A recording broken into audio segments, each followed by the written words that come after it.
So we'll start by quickly revising what we have seen in the last session. तो last lecture में हम लोगों ने देखा था failures of wave theory to explain the observations of photoelectric effect. तो photoelectric effect के जो observations थे wave theory cannot explain. तो हम quickly उसको revise करेंगे and then we will go ahead with postulates of Einstein. तो if you remember हमने कल we have seen in detail first of all characteristics of photoelectric effect. तो photoelectric effect के तीन characteristics we have seen. Number one कि एक threshold frequency exist करता है. There exists some minimum frequency called as threshold frequency below which no emission of photoelectrons is possible. Threshold frequency से कम frequency का photon अगर हुआ तो emission नहीं होगा. Number two, variation of photoelectric current with intensity is linear. Provided आप collector plate potential को और फ्रीक्वेंसी को कांस्टेंट रखोगे. तो for a given frequency of incident radiation and collector plate potential the photoelectric current varies linearly with intensity. ये second characteristics था. तीसरा characteristics था emission of photo electrons is an instantaneous process.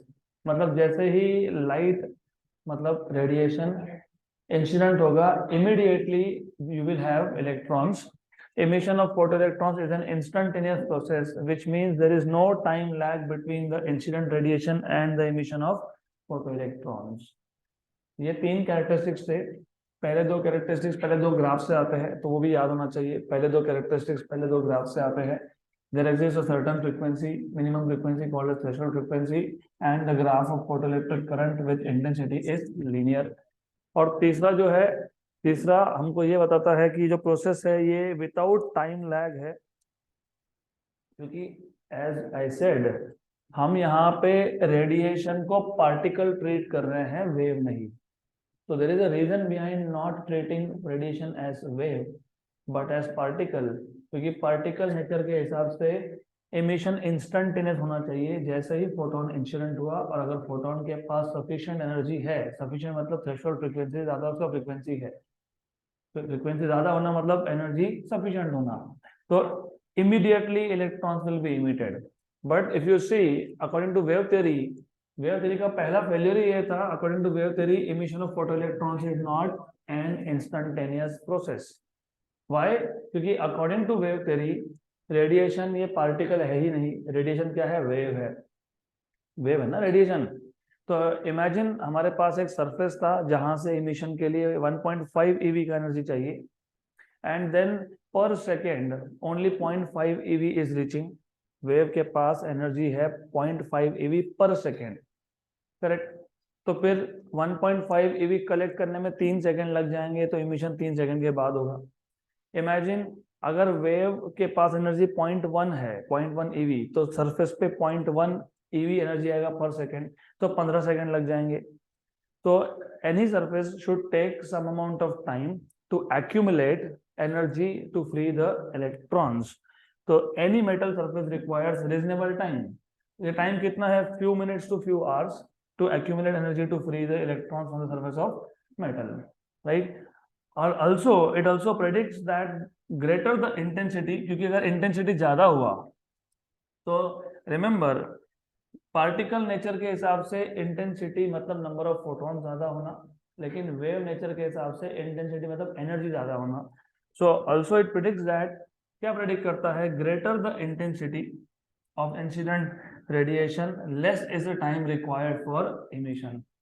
क्यों? अभी मैंने बताया, मैंने कल भी एग्जांपल दिया था, मैं वापस वही एग्जांपल देता हूँ.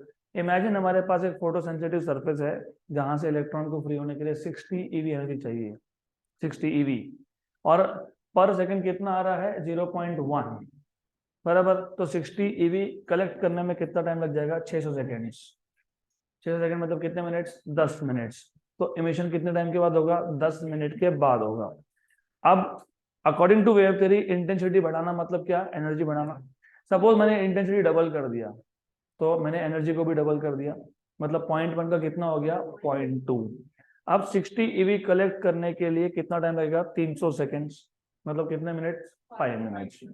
अब मैं 0.4 कर देता हूँ. 0.4 करोगे इसका मतलब अब आपको 150 सेकेंड लगेंगे, 150 seconds to collect 60 EV of energy. तो 160 by 60 मतलब 2.5 मिनट्स. तो अभी 2.5 मिनट में ही इमिशन होगा, पहले हो रहा था 10 मिनट्स में, फिर हो गया 5 मिनट में, फिर हो गया 2.5 मिनट्स में। तो इंटेंसिटी बढ़ने का मतलब ये होता है कि less time is required for emission and vice versa. Intensity कम करोगे तो टाइम बढ़ेगा, इंटेंसिटी बढ़ाओगे तो टाइम कम होगा। ये वेव थ्योरी का प्रिडिक्शन है, पार्टिकल नेचर से ऐसा कोई प्रिडिक्शन मिलता नहीं है हमको। गुड। देन नंबर 2, क्योंकि वेव थ्योरी के हिसाब से इंटेंसिटी बढ़ना, इंटेंसिटी बढ़ना मतलब एनर्जी बढ़ना, तो फिर काइनेटिक एनर्जी भी बढ़ना चाहिए। तो फिर काइनेटिक एनर्जी को कौन कंट्रोल कर रहा है? इंटेंसिटी। ये वेव थ्योरी का प्रेडिक्शन है। और frequency has no role in determining kinetic energy of electrons. मतलब वेव थ्योरी ये बताता है कि kinetic energy of emitted electrons is controlled by intensity, not by frequency. लेकिन ऑब्जर्वेशन उल्टा बताते हैं। According to observation, frequency is the one who controls kinetic energy and intensity has no role in determining kinetic energy. तो ये एक failure था। उसके बाद ये फेल्यूर्स वेव थ्योरी के, Einstein went one step ahead.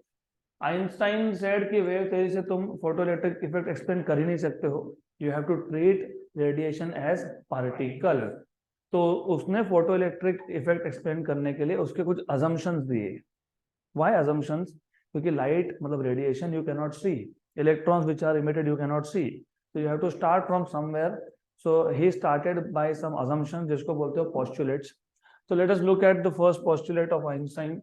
तो पहला पोस्टुलेट हमको ये बताता है कि अगर हमारे पास एक रेडिएशन है जिसका फ्रीक्वेंसी कितना है, नू, तो इस रेडिएशन में you have a stream of packets of energy. Stream मतलब बहुत सारे। स्ट्रीम जब वर्ड यूज करते हो ना, तो स्ट्रीम मतलब होता है many, many number of, large number of.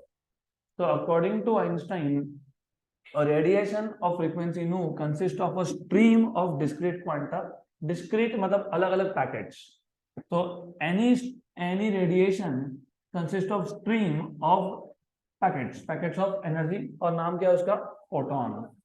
तो radiation of frequency nu consists of a stream of photons and the energy of each photon is h nu। According to wave theory, जब radiation emit होता है तो wave होता है, उसमें कोई packets नहीं होते, इट इज कंटिन्यूअस। तो वेव मतलब कंटिन्यूअस और पार्टिकल मतलब डिस्क्रीट। तो अगर आप रेडिएशन को पार्टिकल ट्रीट करते हो, if you are treating radiation as particle, मतलब you have small small packets of energy and many packets are emitted at a time.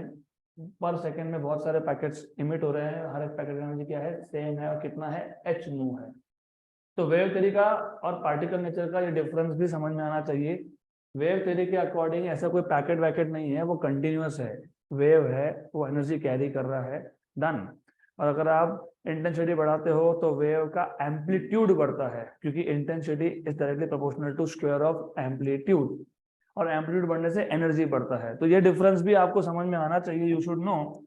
If I treat radiation as wave, तो suppose पहले मेरे पास ऐसा wave था, इसका कुछ एम्पलीट्यूड है, इसका कुछ इंटेंसिटी है।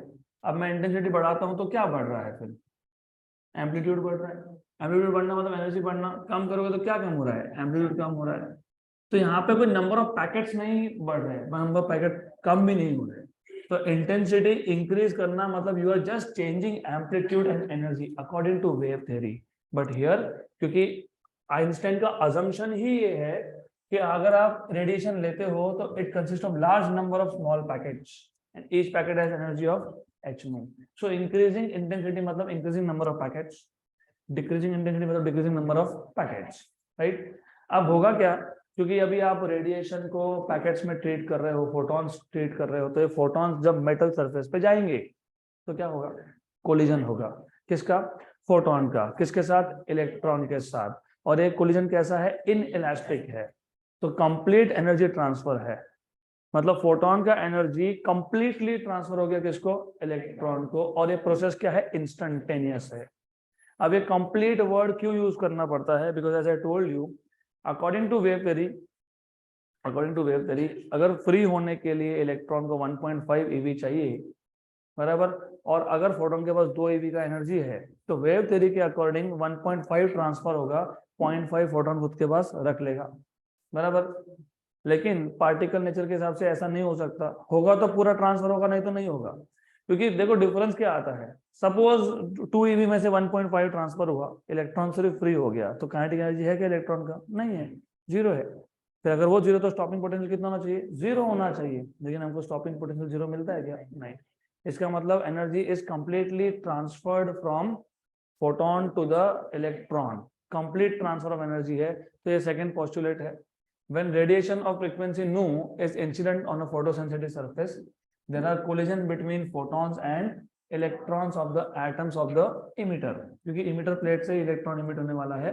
During such collisions, photons transfer their entire energy, this is very important, entire energy to the electrons without any time lag. The process becomes instantaneous. अब ये जो एनर्जी ट्रांसफर हुआ, इसने 2 काम कर दिए। इसने पहले तो इलेक्ट्रॉन को मेटल के सरफेस से फ्री कर दिया। The minimum energy required for electron to liberate itself from metal surface is known as work function. तो जो मिनिमम एनर्जी रिक्वायर्ड है, जिसको मैं अब तक 1.5 eV बोल रहा हूं, उसका एक्चुअल नाम है वर्क फंक्शन। तो फोटोन का जो एनर्जी था E, इसने 2 काम किए। पहले तो इलेक्ट्रॉन को फ्री किया, कहां से? मेटल सरफेस से। मिनिमम एनर्जी जितना रिक्वायर्ड होता है for electron to become free from surface of metal is called as work function, और डिनोट करते हो इसको φ0 से। है तो क्लियर? और जो एनर्जी बच गया, it appears in the form of kinetic energy. तो this is Einstein's photo electric equation. तो अगर आप देखोगे तो आइंस्टाइन्स का जो सेकंड पोस्टुलेट है, उसके बाद ऐसा लिखा होता है, look, the absorbed energy h nu by electrons from the photon is used in 2 ways। अभी h nu क्यों लिखा है? What is energy of photon? h nu। तो energy of photon h nu is absorbed by electron। किससे absorb किया? Photon से। It is used in 2 ways। Part of energy is used in liberating the electron from the surface, and the remaining part, अभी surface से free होने में कितना लगा था? नहीं, φ0। इसको क्या बोला है आपने? Work function. तो जो बच गया, कौन बच गया? फ्री होने में कितना लगा? φ0, बराबर। तो बच कितना गया? h nu minus φ0। मैं सिंपल सा क्वेश्चन पूछ रहा हूँ। फोटोन के पास 2 eV का एनर्जी था, फ्री होने में 1.5 लग गया, तो बचा कितना? 0.5। तो मैं वही तो बोल रहा हूँ, फोटोन के पास h nu एनर्जी था, फ्री होने में कितना लगा? φ0। तो बच कितना गया? h nu minus φ0। वो अपीयर होगा in the form of kinetic energy. तो वही लिखा है, the remaining part h nu minus φ0 appears in the form of kinetic energy of the liberated electron, or the minimum energy required to free from the surface of metal is known as work function। और ये जो work function है, ये material का characteristics है। मतलब अगर मैं कैडमियम यूज कर रहा हूँ तो अलग, मैं अगर जिंक यूज कर रहा हूँ तो अलग। तो ये जो मैं 1.5 में बोल रहा था, मैंने जानबूझ के बोला था कि ये एग्जाम्पल है, जस्ट फॉर अंडरस्टैंडिंग। एक वैल्यू ले ली मैंने, तो कैडमियम लोगे तो कुछ और वैल्यू आएगी, जिंक लोगे तो कुछ और आएगी, कोई और मेटल लोगे तो कुछ और आएगी, कोटिंग करोगे उसके ऊपर तो कुछ और वैल्यू होगी। तो बहुत simple, extremely simple. Energy of photon is used in 2 ways, in liberating the electron from surface of metal, and the remaining appears in the form of kinetic energy of the liberated electron। liberated मतलब जो free हो गया वो। therefore h nu E equal to h nu equal to φ0 plus kinetic energy, तो kinetic energy is h nu minus φ0। अगर अभी आपको याद होगा, मैंने एक चीज आपको बताई थी कि हमेशा electron right from the surface ही आएगा, ऐसा नहीं है। Electron can also come from little below the surface. अब वेरी ऑब्वियस, मेरे पास 2 इलेक्ट्रॉन्स है, एक सरफेस से फ्री हुआ है, एक अंदर से फ्री हुआ है, तो सब ज्यादा काइनेटिक एनर्जी किसका है? सरफेस। तो अज्यूमिंग, क्योंकि देखो अगर इलेक्ट्रॉन अंदर से फ्री होता है ना, तो यहाँ पे बाकी एटम्स भी है, तो जब वो बाहर आएगा, वो बाहर आते आते इनके साथ इंटरेक्ट करेगा तो एनर्जी लूज हो जाएगा। तो काइनेटिक एनर्जी ज्यादा किसका है, सरफेस इलेक्ट्रॉन का। तो अज्यूमिंग कि इलेक्ट्रॉन कहाँ से फ्री हुआ, सरफेस से फ्री हुआ, तो जो इलेक्ट्रॉन सरफेस से फ्री हुआ उसका काइनेटिक एनर्जी मैक्सिमम है। तो इसलिए मैं यहाँ पे लिखूंगा kinetic energy maximum equal to h nu minus work function, correct, क्योंकि ये इलेक्ट्रॉन कहाँ से फ्री हुआ था, सरफेस से, तो एनर्जी क्या था, मैक्सिमम। लेकिन काइनेटिक एनर्जी क्या होता है, हाफ एम वी स्क्वायर, लेकिन मैक्सिमम काइनेटिक एनर्जी मतलब वेलोसिटी इज मैक्सिमम, क्योंकि मास तो इलेक्ट्रॉन का सेम ही रहने वाला है, कांस्टेंट है, टू भी कांस्टेंट है, तो मैक्सिमम काइनेटिक एनर्जी मतलब वेलोसिटी इज मैक्सिमम, तो ये आ जाएगा h nu minus phi zero, right. अब ये इक्वेशन हो या ये इक्वेशन हो या फिर ये इक्वेशन है या फिर ये इक्वेशन है, ये सारे के सारे इक्वेशन का नाम है Einstein's photo electric equation, right, यहाँ तक क्लियर। अब इससे और आगे जाए, और उससे पहले आपको थोड़ा सा 11 का बेसिक्स पता होना चाहिए। फॉर एग्जांपल मेरे पास एक इलेक्ट्रॉन है, वो रेस्ट पे है, what is kinetic energy of electron, zero, because you just said कि वो रेस्ट पे है तो एनर्जी इज जीरो। अब इमेजिन मैं इस इलेक्ट्रॉन को एक पोटेंशियल डिफरेंस में रख देता हूँ। पोटेंशियल डिफरेंस का सिंपल सा मतलब ये होता है कि ये प्लेट नेगेटिव है, ये प्लेट पॉजिटिव है। What do you think will happen, electron will be excited, मतलब इट विल स्टार्ट मूविंग, बराबर। ये मोशन में आएगा, मतलब कौन सी एनर्जी गेन करेगा, मतलब half m v square gain करेगा। कोई भी पार्टिकल अपने आप काइनेटिक एनर्जी गेन नहीं करता है, उस पर वर्क डन होना चाहिए, तो इस पर क्या हो गया, वर्क। लेकिन वर्क किसने किया, किसने वर्क किया, इस पोटेंशियल ने। तो आपको याद होगा वर्क डन, तो ये काइनेटिक एनर्जी कहाँ से आया, वर्क डन। सिंपल सा एग्जांपल लो आप, वहां तो बहुत दूर की बात होगी चार्जेस, मैं normal day to day life में आ जाता हूँ। मेरे पास एक ऑब्जेक्ट है जो नीचे पड़ा है, it is in state of minimum potential energy, क्योंकि कभी भी कोई भी बॉडी रेस्ट पे तब आता है जब वो उसके लोकल मिनिमम पे हो, और लोकल का मतलब क्या, ये लोकल मिनिमम है, इसको मैं अगर धक्का देता हूँ, थोड़ा सा बी केयरफुल विद दिस, अभी सपोज मैंने इसी पेन को विंडो के बाहर छोड़ दिया, तो क्या होगा, वो ग्राउंड तक जाएगा, ग्राउंड पे जाके रुकेगा। अभी फ्लोर पे रुक गया, तब ग्राउंड पे रुकेगा, क्यों, क्योंकि पोटेंशियल एनर्जी वहां पे और भी कम है। सपोज उसके बाजू में और एक गड्ढा था, वहां पे छोड़ दिया, और नीचे जाएगा, कब तक नीचे जाएगा, जब तक उसका पोटेंशियल एनर्जी मिनिमम नहीं होता, तो वो मिनिमम स्टेट है अब ऑब्जेक्ट का। अब सपोज मुझे इस ऑब्जेक्ट को उठा के ऊपर रखना है, we have to do work against the force of gravity, बराबर। लेकिन ये work will appear in the form of kinetic energy, क्योंकि the moment I do work मतलब I am bringing this in motion, motion मतलब velocity, तो जो work मैंने किया it appears in the form of kinetic energy, तो work appears in the form of kinetic energy. यहाँ पे भी वही हुआ, वो पहले रेस्ट में था, फिर आपने इलेक्ट्रिक फील्ड के अंदर रख दिया, मतलब पोटेंशियल डिफरेंस में रख दिया, तो क्या हुआ, it starts moving, electron starts moving, मतलब the work done on the electron appears in the form of kinetic energy. लेकिन इलेक्ट्रोस्टैटिक वर्क डन पता है क्या होता है, Q into V, where V is potential difference, बराबर। अब ये पोटेंशियल डिफरेंस कितना है, V, तो जो काइनेटिक एनर्जी है वो कितना है, QV, लेकिन चार्ज कौन सा है, इलेक्ट्रॉन, तो मैं क्या लिखूंगा, EV, तो work done is nothing but EV। लेकिन अगर काइनेटिक एनर्जी इलेक्ट्रॉन का मैक्सिमम है, क्योंकि आप मैक्सिमम की बात कर रहे हो, ये सरफेस से फ्री हुआ इलेक्ट्रॉन है, करेक्ट, और हम यहाँ पे क्या करते हैं, हम यहाँ पे स्टॉपिंग पोटेंशियल लगाते हैं। What do mean by stopping potential, what do mean by stopping, थोड़ा सा लॉजिकली सोचो आप, I will bring you back here. बात ऐसी है easy, but the thing is उल्टा सोचना पड़ेगा।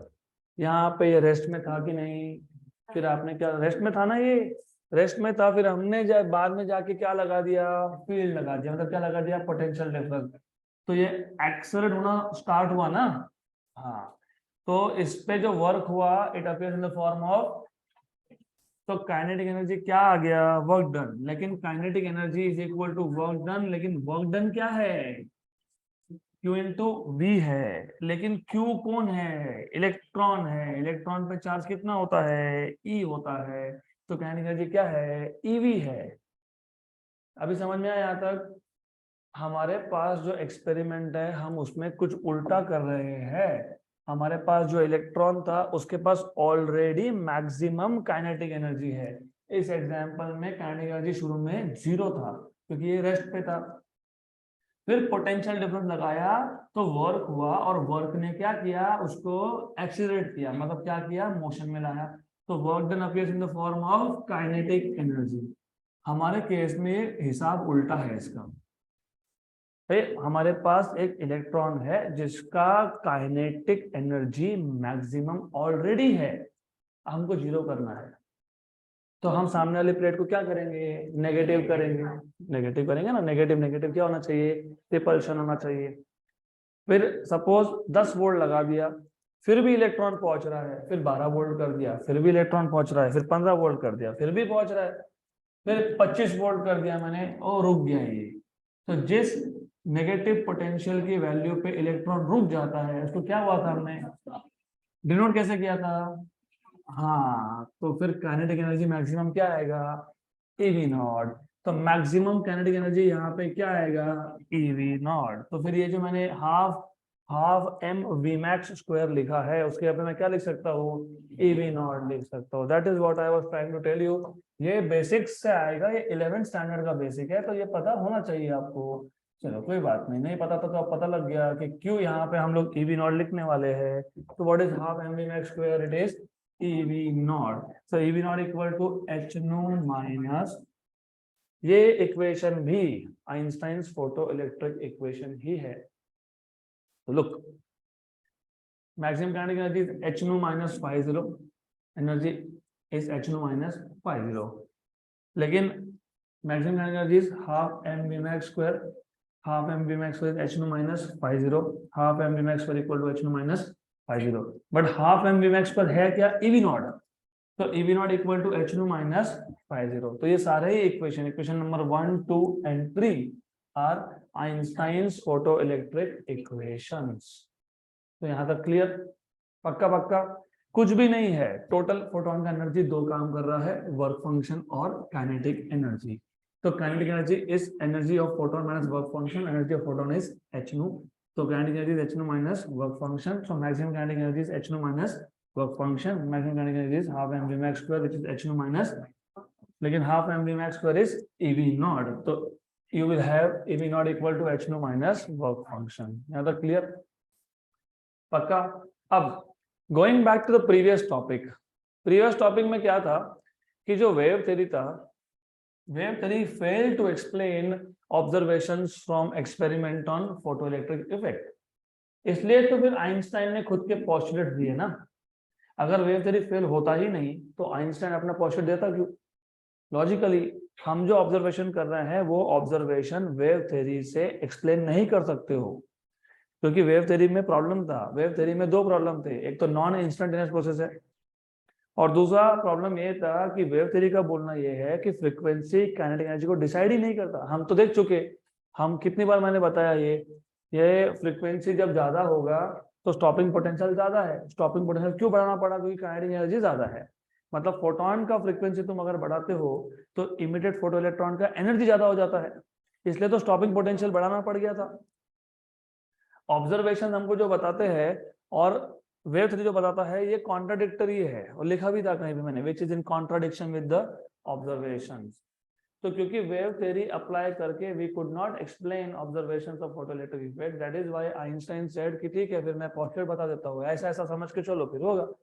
फिर इसने जो पोस्टुलेट्स दिए, दो पोस्टुलेट्स थे, तो वो दोनों पोस्टुलेट भी ऑब्जर्वेशन को एक्सप्लेन कर पाते हैं क्या, तो वो हमको देखना है। तो next topic is characteristics of photoelectric effect.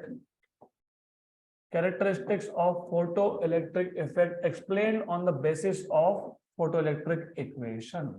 Einstein के फोटोइलेक्ट्रिक इक्वेशन कहां से आए, आइंस्टाइन का फोटोइलेक्ट्रिक इक्वेशन कहां से आया, पोस्टुलेट से। तो ये जो फोटोइलेक्ट्रिक इक्वेशन है, it should be able to explain observations. लग रही है कुछ लिंक, थियरी है वो, बहुत लिंक लगाना पड़ेगा इधर, पूरा एक ब्रेन मैपिंग करना पड़ता है, कहाँ से स्टार्ट हुआ, फिर क्या हुआ, फिर क्या हुआ, क्या हुआ, क्या हुआ, एक्सेट्रा एक्सेट्रा। तो कहाँ से स्टार्ट हुआ था स्टोरी? स्टोरी यहां से स्टार्ट हुआ था कि रेडिएशन वेव है, हमको पता है, लेकिन दिक्कत ये है कि कुछ कुछ ऐसे एक्सपेरिमेंट्स है जिसमें जिसमें लाइट का कोलिजन हो रहा है पार्टिकल के साथ, लेकिन कोलिजन ये प्रॉपर्टी पार्टिकल का होता है, मतलब तुम रेडिएशन को वेव यहाँ ट्रीट कर ही नहीं सकते हो। जैसे कि फोटोइलेक्ट्रिक इफेक्ट, तो फोटो इलेक्ट्रिक इफेक्ट में हुआ क्या, लाइट इंसिडेंट हुआ, मतलब रेडिएशन इंसिडेंट हुआ और इलेक्ट्रॉन्स इमिट हो गए। अब इसको तुमको एक्सप्लेन करना है तो तुम एक्सप्लेन कैसे करोगे?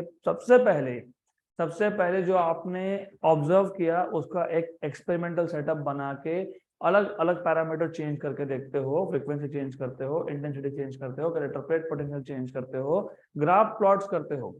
फिर आप ट्राई करते हो कि जो मैंने ये ग्राफ प्लॉटिंग किया है with the help of experiment, wave theory में अप्लाई करता हूं तो वेव थ्योरी इन ऑब्जर्वेशंस को एक्सप्लेन कर पाता है कि नहीं? नहीं कर पाता है। फिर नहीं कर पाता है मतलब रेडिएशन वेव नहीं है। फिर रेडिएशन वेव नहीं है तो क्या है? फिर पार्टिकल है, क्योंकि इस पूरे यूनिवर्स में दो ही चीज है, या तो वेव है या तो पार्टिकल है। फिर पार्टिकल थ्योरी चाहिए, किसने दिया? आइंस्टाइन ने दिया। कैसे दिया? इन द फॉर्म ऑफ पोस्टुलेट दिया। उन पोस्टुलेट से हमने एक इक्वेशन बनाया जिसका नाम था आइंस्टाइन फोटो इलेक्ट्रिक इक्वेशन। उसके चार अलग फॉर्म थे, एक ही इक्वेशन के चार अलग अलग फॉर्म थे, राइट। फिर ये जो आइंस्टाइन फोटो इलेक्ट्रिक इक्वेशन है, क्या अब ये इक्वेशन जो ऑब्जर्वेशन है उसको एक्सप्लेन कर पाता है कि नहीं? कर पाता है तो फिर रेडिएशन इज पार्टिकल, नहीं कर पाता तो नया थ्योरी लगेगा। तो हम पोस्टुलेट्स तक आ गए, पोस्टुलेट से हमने फोटो इलेक्ट्रिक इक्वेशन बना लिया। अब हम चेक कर रहे हैं, what we are checking is जो फोटो इलेक्ट्रिक इफेक्ट के कैरेक्टरिस्टिक्स थे, तीन कैरेक्टरिस्टिक्स थे। कौन सा तीन था? थ्रेशोल्ड फ्रीक्वेंसी से कम पे इमिशन नहीं होगा। फिर क्या था? इंटेंसिटी और photo electric current graph linear है। तीसरा क्या है? इंस्टंटेनियस प्रोसेस है। तो ये तीनों कैरेक्टरिस्टिक्स फोटो इलेक्ट्रिक इक्वेशन ने, मतलब किसने? ये इक्वेशन 1 ने, 2 ने और 3 ने एक्सप्लेन करना चाहिए। अगर करता है तो एक्सेप्टेड थ्योरी है, नहीं करता है तो फिर नया थ्योरी आएगा।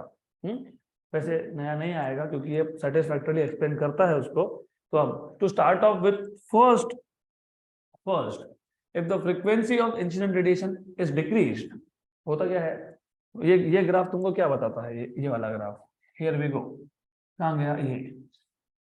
तुम जैसे जैसे फ्रीक्वेंसी इंक्रीज करते हो वैसे वैसे स्टॉपिंग पोटेंशियल बढ़ता है, मतलब काइनेटिक एनर्जी भी बढ़ता है। उल्टा सोचो, अगर मैं फ्रीक्वेंसी कम कम कम करते गया तो फिर स्टॉपिंग पोटेंशियल कम होगा, मतलब क्या कम होगा? काइनेटिक एनर्जी कम होगा। ऐसा एक फ्रीक्वेंसी आएगा जिसके लिए इलेक्ट्रॉन का काइनेटिक एनर्जी जीरो बन जाएगा, क्योंकि if you are decreasing frequency of photon मतलब you are decreasing energy of photon. पहले मैं तुमको उल्टा बता रहा था, 1.5 eV is the energy required to free the electron. मैंने बताया 1 एनर्जी है तो होगा क्या फ्री? आपने बोला नहीं होगा। फिर 1.2 है तो होगा क्या फ्री? आपने बोला नहीं होगा। 1.5 है तो होगा क्या फ्री? आपने बोला हाँ जस्ट होगा, लेकिन एनर्जी ऑफ इलेक्ट्रॉन कितना होगा? जीरो होगा, क्योंकि पूरा का पूरा एनर्जी कहाँ यूज हो गया? इलेक्ट्रॉन को फ्री करने में। फिर मैंने आपसे पूछा 2 eV है तो होगा क्या? आपने बोला हाँ होगा। फिर बचा हुआ 0.5 कहाँ गया? आपने बोला काइनेटिक एनर्जी। फिर मैंने बोला 2.5 है तो होगा क्या? You said yes. तो यहाँ पे काइनेटिक एनर्जी कितना है? 1 eV है। अब मैं उल्टा पूछ रहा हूँ, सपोज वर्क फंक्शन 1.5 eV है, फोटोन के पास एनर्जी 3 eV है, इज इमिशन पॉसिबल? यस, बराबर। What is the kinetic energy possessed by the electron? 1.5. 1.5 is used to free the electron and 1.5 is taken in the form of kinetic energy. Now if I ask you if the photon has energy of 2.5, is emission possible? Yes. What is the kinetic energy of electron? 1. Now if I ask you if 1.7 eV is the energy of photon, is emission possible? Yes. What is energy? 0.2. 1.5 eV photon का energy है, is emission possible? Yes yes. What is kinetic energy? Very good very good. Photon का energy कम करना है तो कैसे कम करते हो? Frequency कम करके। तो तुम फ्रीक्वेंसी डिक्रीज कर रहे हो, तो फोटोन का एनर्जी कम हो रहा है, फोटोन का एनर्जी कम हो रहा है तो काइनेटिक एनर्जी ऑफ इलेक्ट्रॉन भी कम हो रहा है। एक ऐसा वैल्यू आया जिसको हम लोग बोलते हैं थ्रेशोल्ड फ्रीक्वेंसी, जिसपे काइनेटिक एनर्जी इलेक्ट्रॉन का बन गया 0, इमिशन हुआ लेकिन एनर्जी कितना है 0। तो ये पहला स्टेटमेंट वही बताता है हमको, ये जो पहला स्टेटमेंट हमने देखा था, what does it tells us is if the frequency of incident radiation is decreased then photon की एनर्जी भी डिक्रीज, मतलब kinetic energy of emitted electron is also decreasing. Look in continuation from the last page, if the frequency of incident radiation is decreased, kinetic energy of emitted electron also decreases, and for a particular frequency known as threshold frequency, kinetic energy becomes 0। Kinetic energy क्या बन जाएगा 0। लेकिन अभी अभी मैंने आपको बताया था कि काइनेटिक एनर्जी है क्या, h nu माइनस, अगर फ्रीक्वेंसी की वैल्यू थ्रेशोल्ड फ्रीक्वेंसी है तो काइनेटिक एनर्जी की वैल्यू कितनी है, तो फिर काइनेटिक एनर्जी के ऊपर क्या लिखेंगे 0, और फ्रीक्वेंसी के ऊपर क्या लिखेंगे, नहीं एच नू, नू क्या है, नू 0 है, माइनस क्या है, तो यहां से आपको क्या मिल गया, work function equal to h nu 0, right. तो what is work function h nu 0, what is work function h nu 0, what is work function h nu 0। अब जो हमारे पास आइंस्टाइन फोटो इलेक्ट्रिक इक्वेशन था, इसका एक नया फॉर्म आ गया हमारे पास, h nu minus h nu 0, क्योंकि वर्क फंक्शन क्या आ गया h nu 0। तो राइट हैंड साइड से h को निकाल लो कॉमन, तो h कॉमन आ गया, तो nu माइनस nu 0, ये आ गया kinetic energy of emitted electron. अब 3 केसेस बनते हैं इस पे। एक, नंबर 1, अल्टीमेटली आइंस्टाइन्स पोस्टुलेट ने एक्सप्लेन करना ही पड़ेगा कि इमिशन होने वाला है या नहीं होने वाला है। होने वाला है तो इलेक्ट्रॉन की एनर्जी है या नहीं है। अब 3 cases, if I ask you frequency is greater than threshold frequency, emission होगा क्या? सोच के बताओ, होगा या नहीं होगा, होगा या नहीं होगा, होगा। तो यही तो पहला, सबसे पहला कैरेक्टरिस्टिक था, the frequency should be greater than threshold frequency, तो है क्या, यस। इसका मतलब पता है क्या होता है, इसका मतलब ये होता है कि नू माइनस नू 0 is greater than 0। Greater than 0 मतलब पता क्या होता है, पॉजिटिव वैल्यू। क्या होता है इसका मतलब, पॉजिटिव वैल्यू। तो जो काइनेटिक एनर्जी था वो था h नू माइनस नू 0। अगर नू ग्रेटर देन नू 0 है तो नू माइनस नू 0 ग्रेटर देन 0 है, मतलब नू माइनस नू 0 पॉजिटिव है, मतलब काइनेटिक एनर्जी भी पॉजिटिव है। क्योंकि राइट हैंड साइड देखो, क्यों नहीं, ये तो कांस्टेंट है ना, कांस्टेंट तो कांस्टेंट ही है, उसका क्या रोल है, कुछ नहीं है, उसे मल्टीप्लिकेटिव फैक्टर है वो, राइट। तो काइनेटिक एनर्जी क्या हो जाएगा, इसका मतलब जब जब थ्रेशोल्ड फ्रीक्वेंसी से ज्यादा फ्रीक्वेंसी होगी, electrons are emitted with kinetic energy. तो ये हो गया आपका ऑब्जर्वेशन एक्सप्लेन। अगर नू इक्वल टू नू 0 है तो नू माइनस नू 0 कितना है, 0 है, तो काइनेटिक एनर्जी कितना है, 0 है, मतलब electrons are still emitted but with 0 kinetic energy. इसका मतलब है photons possess energy only sufficient to free the electron, they do not have extra kinetic energy, extra energy to give electron। Electron को energy देने के लिए extra नहीं है, सिर्फ जितना जरूरत है उतना दे पाएगा वो। अब मुझे बताओ, इमिट नहीं होगा, नहीं होगा बराबर है, लेकिन तुमको इस इक्वेशन के टर्म में समझाना है। हाँ, तो काइनेटिक एनर्जी कितना है, लेस देन 0 है, क्योंकि नू माइनस नू 0 क्या है, नेगेटिव है। अगर यही नेगेटिव है तो काइनेटिक एनर्जी क्या है, नेगेटिव। काइनेटिक एनर्जी नेगेटिव हो ही नहीं सकता, कैसे होगा, half m v square, half तो पॉजिटिव है, मास तो पॉजिटिव ही होता है, सुना है कि मेरा मास -50 है, नहीं होता ना। वी नेगेटिव हो भी गया, चलो मान लेते हैं कि इलेक्ट्रॉन का मोशन अपोजिट डायरेक्शन में था, लेकिन वो वी का स्क्वायर है, तो काइनेटिक एनर्जी कभी नेगेटिव हो नहीं सकता, तो इसके लिए इमिशन इज नॉट पॉसिबल। तो आइंस्टाइन फोटो इलेक्ट्रिक इक्वेशन अच्छे से समझा पा रहा है इस पूरे ऑब्जर्व्ड ग्राफ्स को। तो यही देखोगे आप, this is what I have written in the theory also. देखो अगर हम फ्रीक्वेंसी कम करते गए तो थ्रेशोल्ड फ्रीक्वेंसी पे काइनेटिक एनर्जी कितना हो गया 0, तो वो फंक्शन क्या मिल गया एच न्यू 0। वो एच न्यू 0 को सब्स्टिट्यूट कर दिया तो हमको क्या मिल गया kinetic energy is H nu minus H new 0। H H क्या निकाल लिया कॉमन, तो काइनेटिक एनर्जी क्या आ गया h nu minus nu. Therefore we can say that अगर फ्रीक्वेंसी थ्रेशोल्ड से ज्यादा है तो photo electrons are emitted with some velocity, क्योंकि काइनेटिक एनर्जी क्या थी पॉजिटिव, तो वेलोसिटी क्या है पॉजिटिव है। If frequency is equal to threshold frequency, photoelectrons are just emitted, मतलब energy is zero, so velocity is also. If frequency is less than threshold frequency, emission of photoelectrons is not possible, क्योंकि kinetic energy क्या हो गया negative हो गया। यहाँ तक clear? तो ये था आपका पहला कैरेक्टरिस्टिक्स, पहला। दूसरा क्या था लीनियर। फोटोइलेक्ट्रिक करंट और इंटेंसिटी का ग्राफ क्या होना चाहिए लीनियर, वो भी एक्सप्लेन करेगा ये। तो देखो अब you should remember according to quantum theory, मतलब according to Einstein's quantization of energy, intensity बढ़ाने का मतलब एनर्जी बढ़ाना था कि फोटॉन बढ़ाना था फोटॉन। तो according to quantum theory a more intense beam contains a larger number of photon, not energy। Energy हर एक फोटोन का सेम है, सिर्फ क्या बढ़ गया number of photons। This implies a greater number of collision। ज्यादा इंटेंसिटी मतलब ज्यादा फोटॉन्स मतलब ज्यादा कोलिजन, क्योंकि क्या हो रहा है जब ये फोटॉन्स इंसिडेंट होंगे तो किसके साथ कोलाइड होंगे इलेक्ट्रॉन्स के साथ। तो मैं अगर फोटॉन का नंबर बढ़ा देता हूँ तो कोलिजन बढ़ गए, कोलिजन बढ़ गए तो नंबर ऑफ इलेक्ट्रॉन्स भी बढ़ जाएंगे। So it implies a larger number of collision between photons and electrons which means a greater number of photo electrons. This implies that photoelectric current must also increase with intensity। इसलिए तो फिर straight line आया ना, right. तो second characteristic भी हो गया explain. अब उसके बाद क्या था इंस्टंटेनियस। तो यहाँ पे देखोगे तीसरा नंबर का सी नंबर का क्या देख रहे हैं हम लोग characteristics of photoelectric effect explain on the basis of photoelectric equation. See from the photoelectric equation we see that the work function for a given subsurface is constant। वो तो है ही, hence the kinetic energy of photoelectron increases with increase in frequency। तो ठीक है, ये एक extra हो गया, कोई दिक्कत नहीं है।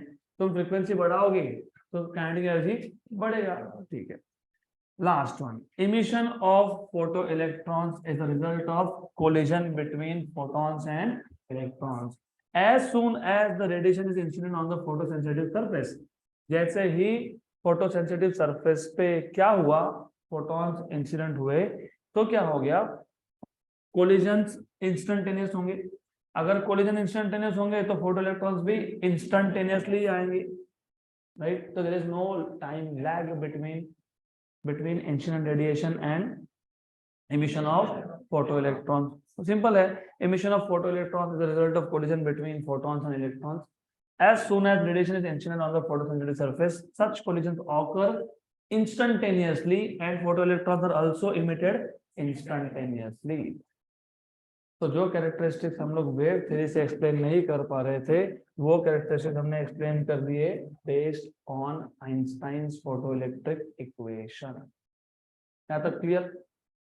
अब इस चैप्टर के जो दो पार्ट्स थे dual nature of radiation and matter, तो ड्यूअल नेचर ऑफ रेडिएशन तक मोर और लेस हमारा हो गया, मोर और less. Dual nature of radiation हो गया, ड्यूअल नेचर ऑफ मैटर हम बाद में करेंगे, लेकिन पहले ड्यूअल नेचर ऑफ रेडिएशन के कुछ क्वेश्चंस हम लोग सॉल्व करेंगे।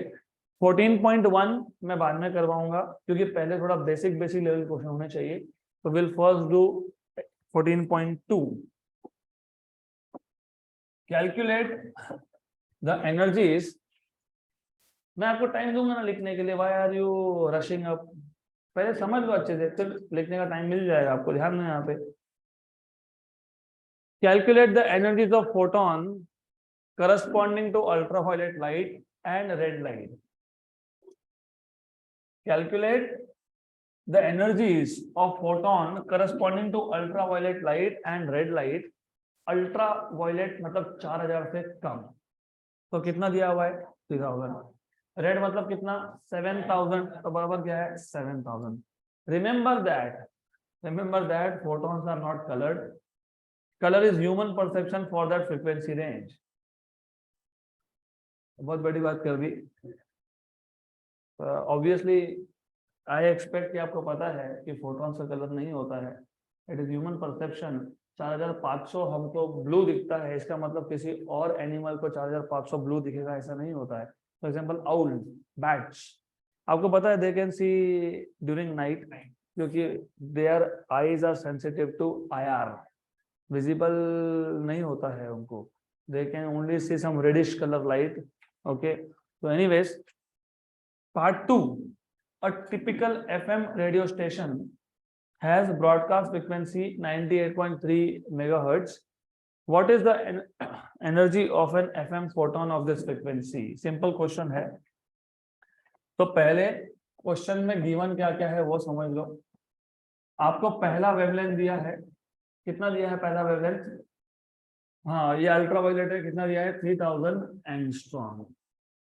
3000 एंगस्ट्रॉम का सीधा मतलब होता है 3 × 10⁻⁷ मीटर. दूसरा वेवलेंथ दिया है 7000 एंगस्ट्रॉम, मतलब 7 × 10⁻⁷ मीटर. इन दोनों केसेस के लिए ये पार्ट 1 है, तो यहाँ पे 2 पार्ट्स है क्वेश्चन के. तो केस ए, इन दोनों केसेस के लिए आपको फाइंड करना है एनर्जी, क्योंकि एनर्जी पूछा है आपको.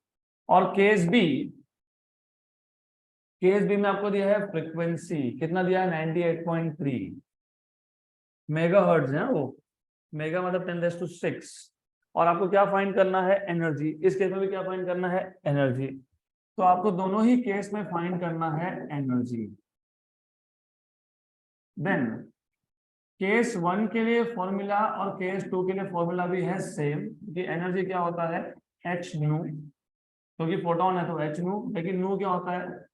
c/λ, frequency c/λ. Then extremely simple solution, पहले केस ए सॉल्व कर लेते हैं. केस ए में हमको फाइंड करना है E1, तो क्या आएगा? hc/λ1, क्योंकि पहले केस में हमको वेवलेंथ दिया है तो वेवलेंथ यूज करेंगे. तो E1 इक्वल टू, h की वैल्यू पता होनी चाहिए, 6.63 × 10⁻⁻34. ये कांस्टेंट वैल्यू है. देखो अभी दिया हो या नहीं दिया हो, क्योंकि आप most of you are also preparing for competitive exams, तो ये आपको पता होना चाहिए values by default. It is expected from you that you should know this. What is speed of light in vacuum? 3 × 10⁻⁸. तो 3 × 10⁸. और पहले केस में कितना था वेवलेंथ? 3 × 10⁻². हमारा काम तो और भी आसान हो गया, क्योंकि ये और ये हो गया कैंसल. 10⁻⁻7 ऊपर जाके क्या हो जाएगा? +7 हो जाएगा, +7 हो जाएगा. तो 6.63 × 10⁻⁻34 × 10⁻+15 -19. तो ये कितना हो गया? 6.63 × 10⁻⁻19. क्या जूल. क्योंकि सब कुछ ऐसा यूनिट में. आपने 3 × 10⁸ क्यों लिखा? मीटर पर सेकंड था, ऐसा था. ये आपने क्या लिखा है? वेवलेंथ मीटर में, तो क्या है? ऐसा है. और h की वैल्यू 6.63 × 10⁻34 किस में होता है? SI में होता है. तो सब कुछ ऐसा है, तो ये क्या आ गया? जूल. फिर आपको अगर याद होगा, मैंने बताया था कि यहाँ पे एनर्जी जूल में नहीं EV में मेंशन होता है. और आपको ये भी पता होगा कि 1 इलेक्ट्रॉन वोल्ट इज 1.6 × 10⁻⁻19 जूल. मतलब 1 joule is equal to 1/1.6 × 10⁻⁻19 EV. तो जूल को कन्वर्ट करने के लिए डिवाइड कर लो. अब E1 इक्वल टू 6.63 × 10⁻⁻, कितना है? -19. ये जूल में था, EV में करना है तो क्या करना है? डिवाइड बाय 10⁻⁻19 -19 हो गया.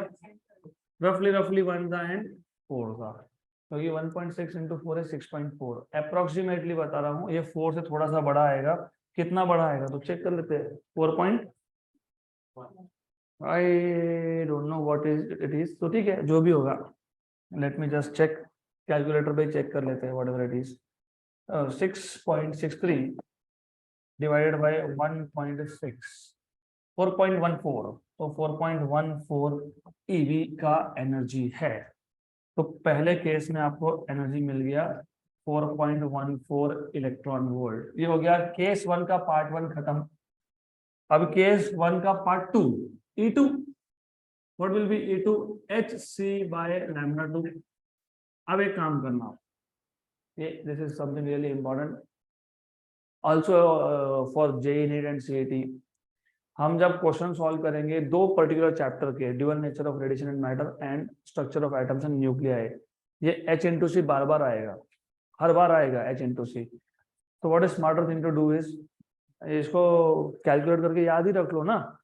H/C, H की वैल्यू 6.63 थी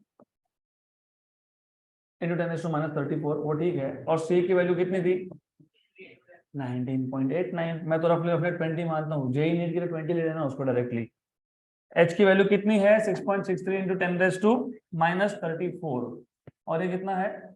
8। -34 + 8 कितना होता है? -26। तो 19 पॉइंट क्या आया था? 89। तो ये वैल्यू कितनी आएगी? 19.89 इंटू 10⁻26। ऐसा यूनिट में है वो, दिस इज ऐसा है यूनिट।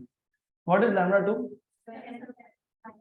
7 इंटू 10⁻, ये ऊपर जाके प्लस हो जाएगा, मतलब 10⁻19 आ जाएगा। किस में आएगा? जूल में आएगा। तो 19.89/7 इस 2.5 के आसपास, और 2.5 के आसपास ये हो तो है। इसको डिवाइड कर लो किससे? 7 से। 2.84, 2.84, तो 2.84 इंटू 10⁻19 जूल। इसको आपको कन्वर्ट करना है ईवी में। डिवाइड करोगे, मल्टीप्लाई करोगे? डिवाइड करोगे। किससे करोगे? 1.6 इंटू 10⁻19, तो किसमें आ गया? ईवी में। Cancel cancel. 2.84/1.6, 232, 1.8 के आसपास आंसर आएगा, क्योंकि 1.6 2 का कितना होता है? 3.2 होता है। तो 2.84, इसको अगर मैं डिवाइड करता हूँ 1.6 से, तो 1.775, 1.8 के आसपास आना चाहिए था, बराबर है। 1.775 EV, ये हो गया E2 फाइन। ये हो गया केस 1 खत्म। अभी केस 2, केस बी। केस भी ज्यादा सिंपल है, क्योंकि वहां पे डायरेक्टली E = H न्यू है। H 6.63 इंटू 10⁻, और फ्रीक्वेंसी कितना था? 98.3 मेगाहर्ट्ज, मतलब 10⁻6। माइनस नहीं, मेगा है वो, प्लस है। ओके, ये हो गया आपका 28, 10⁻28, ऑफ कोर्स जूल में है। ये रफली 600 है। 6.63 इंटू 100, 651। ओके, 651। मेरे कैलकुलेशन थोड़े ज्यादा ही अप्रोक्सीमेट होते हैं, because I just want to check कि क्या आ रहा है आंसर। रफली 651.729, 651.729 इंटू, ये जूल में है। फिर क्या करना है हमको? ईवी। तो डिवाइड बाय क्या करेंगे? 1.6 इंटू 10⁻19 इलेक्ट्रॉन वोल्ट। 651/1.6, तो बाय 1.6, 407, 407.33, 407.33। ये 10⁻28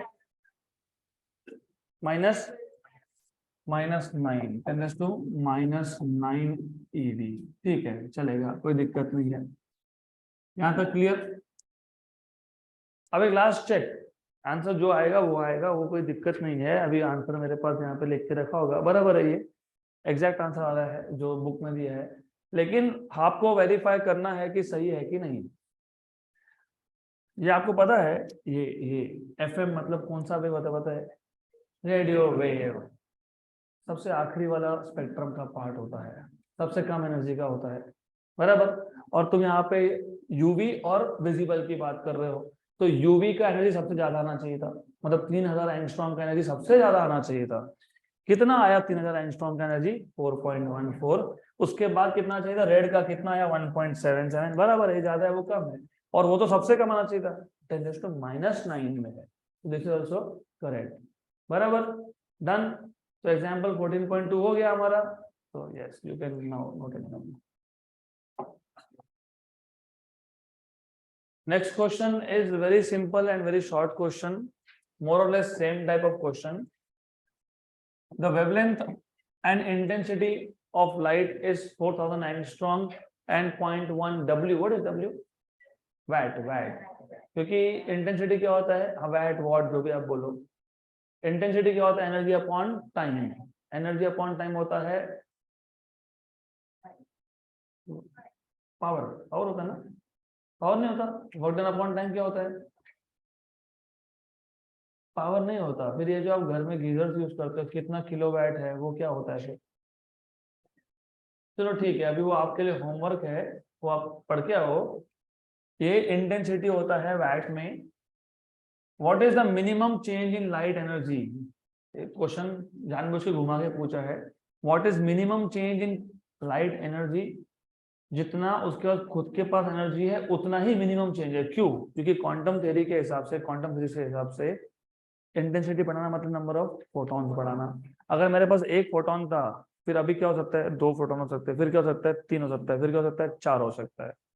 बराबर, मतलब जितना जितना एनर्जी एक फोटोन के पास है उतना ही एनर्जी बढ़ सकता है या फिर कम हो सकता है। बिकॉज इंटेंसिटी बढ़ाओगे तो मैक्सिमम क्या होगा, नंबर ऑफ फोटोन बढ़ जाएगा।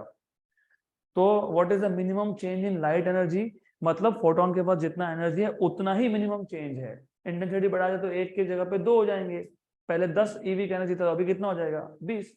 और 10 ईवी कहाँ से लाए, फोटोन के एनर्जी से।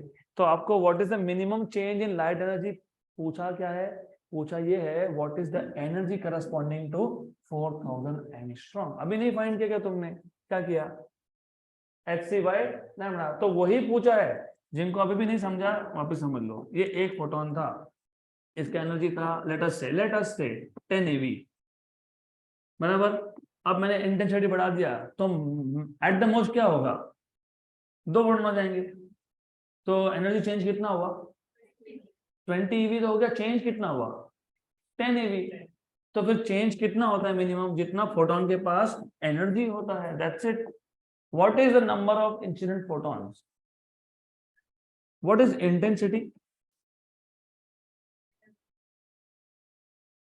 चलो और सिंपल कर देता हूँ। लेट अस से मेरे पास एक फोटोन है, उसका एनर्जी 10 eV है। मेरे पास 2 फोटोन है, तो टोटल एनर्जी कितना है 20। 3 है तो कितना है, 4 तो कितना है, राइट। तो आप क्या कर रहे हो पता है, नंबर को मल्टीप्लाई कर रहे हो एनर्जी ऑफ ईच फोटोन, वही तो इंटेंसिटी होता है। क्योंकि इंटेंसिटी का मतलब क्या, इंक्रीजिंग नंबर ऑफ फोटॉन्स। तो what is intensity, number into energy of each photon. तो अब आपको गिवन में क्या क्या दिया है, सबसे पहले आपको गिवन पैरामीटर में दिया है वेवलेंथ, कितना दिया है 4000, मतलब 4 × 10⁻⁻⁷। और क्या दिया है, इंटेंसिटी कितना 0.1 वैट, राइट। देन आपको फाइंड करने के लिए क्या बोला है, मिनिमम चेंज इन एनर्जी, मतलब एनर्जी ऑफ फोटोन इटसेल्फ। फिर क्या पूछा है, number of photons, number of photons पूछा है ना, एन। तो फॉर्मूला कौन सा यूज करोगे, वेरी सिंपल। पहला फॉर्मूला आएगा E = hc/λ। तो दूसरा फॉर्मूला आएगा I = number of photons into energy of each photon. तो extremely simple, E = hc/λ। hc की वैल्यू 19.89 × 10⁻26। वेवलेंथ 4 × 10⁻⁻7, रफली 5 है ये।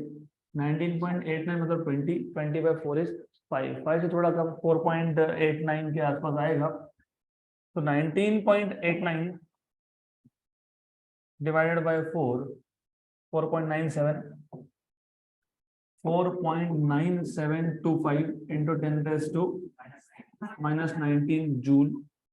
इसको ईवी में कन्वर्ट कर लो, 4.9725 × 10⁻⁻19/1.6 × 10⁻⁻19 ईवी। 10⁻⁻19 गया, 4.9 मतलब 4.8/1.6, 3 के आसपास आ गया। अप्रोक्सीमेटली 3.1 के आसपास आंसर आएगा, अप्रोक्सीमेटली 3.1 के आसपास आंसर आएगा, 3.1 के आसपास आंसर आएगा। तो 3.1 आ गया ये। तो 3.1 ईवी का एनर्जी है। दूसरा क्या फाइंड करना था, number of photons that is intensity upon intensity कितना था 0.1। ई क्या है,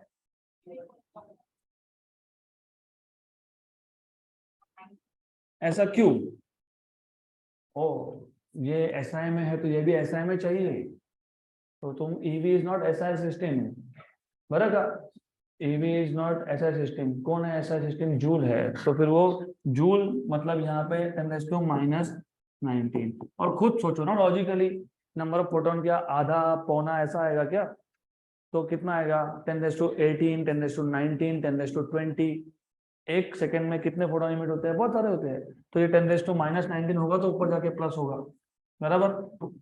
रफली रफली बता देता हूँ, अप्रोक्सीमेटली बता देता हूँ मैं, ये 10⁻⁻1 है, 10⁻⁻1 आएगा ना, ऊपर जाके 10⁻+19 होगा तो कितना होगा 10⁻18।